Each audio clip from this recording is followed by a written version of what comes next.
Viewers, कैसे हैं आप? उम्मीद करती हूँ सब खुश होंगे। आज मैं आपको घर में बेकरी जैसे बिस्किट बनाने की रेसिपी बताने लगी हूँ। एक आसान रेसिपी के साथ एक आसान रेसिपी जो चुटकी बजाते ही आपकी रेसिपी रेडी हो जाएगी। तो चले आए रेसिपी की तरफ। 1 कप आपने लेना है आइसिंग शुगर का। 1 कप लेना है आपने घी का। कैसे आपने ये बीटर से अच्छे तरीके से इसको बीट कर लेना है। ये देखें जी, ये बीट हो गया है सारा मिक्सचर। अब इसके अंदर जाएगा 1 अंडा। ये मैंने इसमें डाल दिया 1 अंडा। इसको भी आपने अच्छी तरह बीट।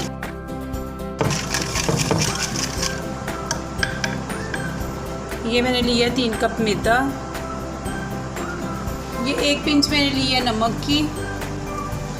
ना तो आपने इसको पानी के साथ गूंदना है, ना इसको दूध के साथ गूंदना है। ये जो मैंने अंडा और आइसिंग शुगर ऑयल डाला है, उसके साथ ही बस आपने इसको गूंदना है। अगर आपने क्रंची बनाने हैं तो इसमें कुछ भी नहीं आपने पानी दूध ऐड करना। अब इसको हम आधा आधा कर लेंगे।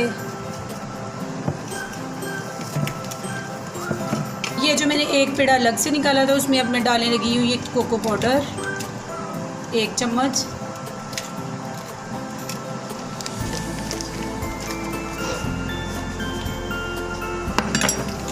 अब ये आपने कोको पाउडर डाल के इसको अच्छे तरीके से गूंद लेना है।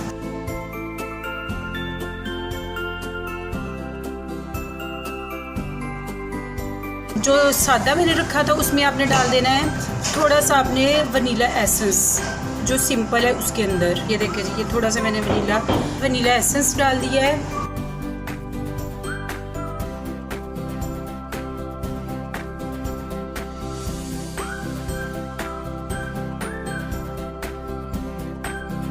एक लिया मैंने लिफाफा।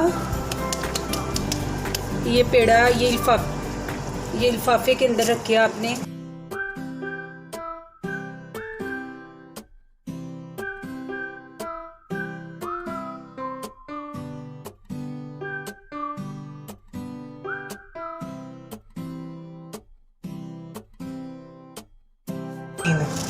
ये देखें, ये दूसरी भी हमने इसकी शीट पे लगा ली और ये भी लगा ली। अब दोनों को हम तकरीबन आधे घंटे के लिए किसी डिश में डाल के फ्रिज में रख देंगे।